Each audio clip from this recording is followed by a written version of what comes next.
आज के दीक्षांत परेड समारोह एवं राजस्थान पुलिस सेवा प्रशिक्षु 55वें बैच के कार्यक्रम के अवसर पर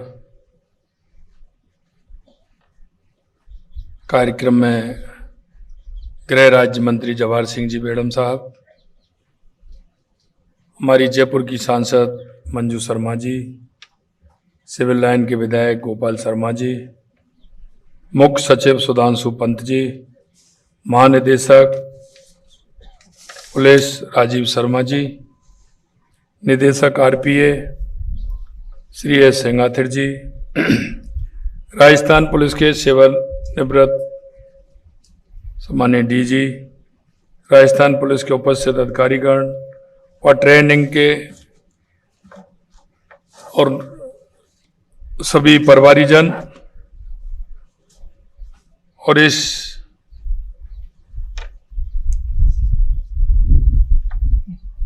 वरिष्ठ पुलिस अधिकारीगण, राजस्थान पुलिस अकादमी के सम्मानित सभी सदस्यगण, मैं सबसे महत्वपूर्ण आज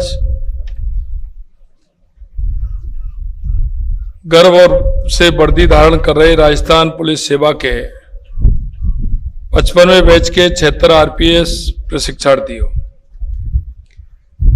मैं आप सबका हृदय से अभिनंदन करता हूं।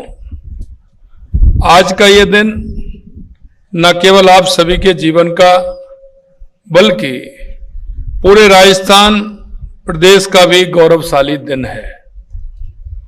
इस पावन अवसर पर मैं आप सभी को हृदय से बधाई देता हूं, आप सभी को शुभकामनाएं देता हूं। आपकी मेहनत, आपकी लगन, कड़ी तपस्या का ही परिणाम है आज आप इस मंच पर गर्व से खड़े हैं। इस महान उपलब्धि के लिए न केवल आप बल्कि आपके परिवारीजन, आपके प्रशिक्षक और पूरे राजस्थान पुलिस अकादमी की टीम भी बधाई के पात्र है। आपने जो कड़ा अनुशासन झेला, जो कठिन परिश्रम किया, वह सब आज रंग ला रहा है।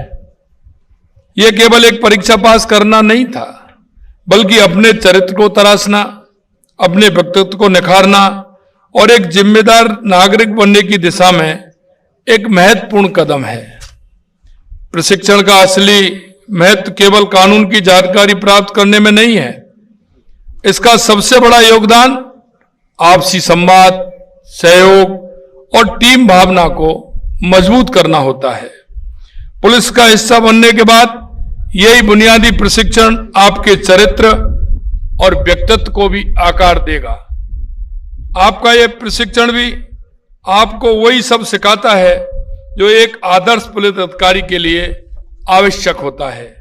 मुझे बताया गया है कि राजस्थान पुलिस अकादमी में वर्ष 1975 के बाद से प्रशिक्षण हेतु नए भवन का निर्माण नहीं होने से परीक्षार्थी को बढ़ती संख्या एवं विभिन्न अन्य विषय जैसे साइबर अपराध, आर्थिक मामले से संबंधित अपराध इत्यादि के संबंध में प्रशिक्षण की बढ़ती आवश्यकता के कारण अकादमी में बेहतर तकनीकी संसाधन एवं इंफ्रास्ट्रक्चर की आवश्यकता लंबे समय से महसूस की जा रही है।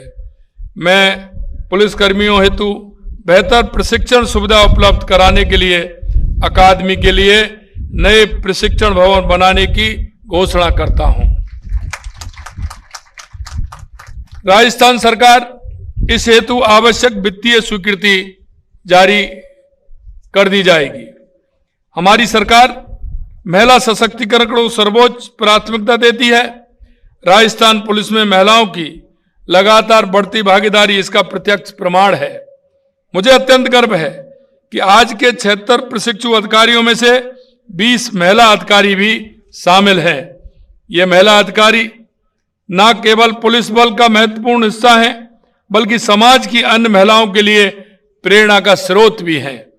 जब कोई महिला किसी महिला पुलिस अधिकारी को देखती है तो उसे लगता है कि वह अपनी समस्याओं को बेझिझक बता सकती है।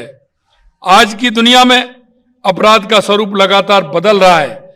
संगठित अपराध, साइबर अपराध और डिजिटल युग की नई नई चुनौतियों का आपको सामना करना होगा।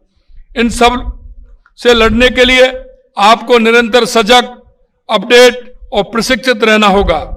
आज के समय में तकनीकी कुशलता, साइबर सिक्योरिटी की जानकारी, डिजिटल फॉरेंसिक्स की समझ आपके लिए उतनी ही महत्वपूर्ण है जितनी पारंपरिक पुलिसिंग की जानकारी। जीवन में कुछ अत्यंत महत्वपूर्ण सिद्धांत हैं जो आपको हमेशा याद भी रखने हैं। मैं आपसे कहना चाहता हूं कि आप सभी अपने माता पिता के आशीर्वाद से, ईश्वर की कृपा से और अपनी मेहनत से आपने ये मुकाम हासिल किया है। इस मुकाम को हासिल करने के लिए आपको जीवन में कुछ ना कुछ उतारना होगा। अगर आप उसको उतारेंगे तो निश्चित रूप से आपके जीवन में खुशहाली भी आएगी और एक काम करने का जज्बा भी बनेगा, और जिससे कि समाज के अंदर आप उन बुराइयों को मिटा सकें। सबसे पहली, ईमानदारी एक गुण नहीं बल्कि आपका सबसे शक्तिशाली हथियार है। जब आप भ्रष्टाचार से दूर रहते हैं तो आपके सिर हमेशा ऊंचा रहता है। याद रखिए, एक ईमानदार पुलिस अधिकारी की आवाज में वो ताकत होती है जो हजारों भ्रष्ट लोगों के सामने भी डरती नहीं है। पुलिस की वर्दी में पहनने के बाद आप पर कई तरह के दबाव आएंगे, कभी राजनीतिक दबाव, कभी सामाजिक दबाव, कभी व्यक्तिगत चुनौतियां, लेकिन मैं कहता हूं कि हर कठिन परिस्थितियों में धैर्य और संयम से काम लेना ही आपकी सबसे बड़ी शक्ति होगी। निरंतर अध्ययन और नवाचार की भावना ये हमारे अंदर होनी चाहिए कि निरंतर सीखना, क्योंकि आपका प्रशिक्षण हो गया लेकिन आपका जो अनुभव है, आपको जो सीखना है, ये निरंतर जीवन में जारी रहता है। आज का जमाना तेजी से बदल रहा है। जो तकनीकी कल थी वो आज पुरानी हो गई। इसके लिए हमें आपको हमेशा सीखने की भूख रहनी होगी।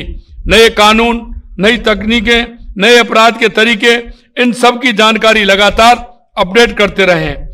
एक मैं कहना चाहता हूं, जो टीम वर्क से काम होता है उसमें आनंद अलग आता है और हम मुकाम तक पहुंचते हैं। जो हमने हमारे जीवन में जो लक्ष्य लिया है, अगर टीम भावना से काम करेंगे तो उस लक्ष्य को प्राप्त करेंगे। पुलिसिंग एक टीम का काम है। अकेला व्यक्ति कितना भी बहादुर हो, वह हर जगह नहीं हो सकता। जब आप अपने साथियों के साथ मिलकर काम करते हैं तो आपकी शक्ति कई गुनी बढ़ जाती है। आपसी भाईचारा और विश्वास ही आपको हर खतरे से बचा सकता है। अपना अपराध नियंत्रण और प्रदेश में शांति व्यवस्था बनाए रखना हमारी सरकार की प्राथमिकता है और इस लक्ष्य को पूरा करने में हम आपका पूर्ण सहयोग चाहिए। मुझे खुशी है कि प्रदेश में अपराध का ग्राफ लगातार गिर रहा है। वर्ष 2023 से वर्ष 25 में अपराधों में 19.45% की कमी तथा 2024 से 25 में अपराधों में 13.90% की कमी सामने आई है। अनुसूचित जाति अत्याचार में 17.80% और अनुसूचित जनजाति अत्याचार में 18.77% की कमी आई है। महिला अत्याचार के मामले में भी 9.24% की कमी आई है। इन आंकड़ों से यह साफ है कि प्रदेश में अपराध और शिकायतों के स्तर पर में सुधार और ठोस कदम उठाए गए हैं। आने वाले समय में इस व्यवस्था को और मजबूत बनाना है और इस लक्ष्य को पूरा करने में हम आपका पूर्ण सहयोग चाहिए। मुझे खुशी है कि प्रदेश में अपराध का ग्राफ लगातार गिर रहा है। वर्ष 2023 से वर्ष 25 में अपराधों में 19.45% की कमी तथा 2024 से 25 में अपराधों में 13.90% की कमी सामने आई है। अनुसूचित जाति अत्याचार में 17.80% और अनुसूचित जनजाति अत्याचार में 18.77% की कमी आई है। महिला अत्याचार के मामले में भी 9.24% की कमी आई है। इन आंकड़ों से यह साफ है कि प्रदेश में अपराध और शिकायतों के स्तर पर में सुधार और ठोस कदम उठाए गए हैं। आने वाले समय में इस व्यवस्था को और मजबूत बनाना है। आमजन को और अधिक राहत देने की कोशिश की जाएगी। आप सभी के उज्जवल भविष्य की कामना करते हुए मैं आपको पुनः हार्दिक बधाई देता हूं। राजस्थान की जनता को आप पर गर्व है और मुझे पूर्ण विश्वास है कि आप सभी अपनी सेवा से इस विश्वास को और मजबूत करेंगे। आपका भविष्य उज्जवल हो, आपकी सेवा सफल हो और आप सभी स्वस्थ रहें, खुश रहें। अंत में इतना कहना चाहता हूं मेरे भाई और बहनों कि आप सभी उस जनता की सेवा में जा रहे हैं। हमें उस सेवा को किस तरह से आगे बढ़ाना है, जनता के अंदर विश्वास बढ़ाना है और विश्वास के साथ हमें काम करना है। क्योंकि अगर हम विश्वास के साथ काम करेंगे तो जनता के प्रति हमारी जो मन में विश्वास हमारे प्रति है वो और बढ़ेगा। मैं इतना ही कहना चाहता हूं कि आप अपने जीवन में और ऊंचाइयां छुएं और आप राजस्थान का नाम रोशन करें। इतना ही मैं कहना चाहता हूं। आप सभी को बहुत बहुत धन्यवाद। जय हिंद, जय भारत, जय राजस्थान।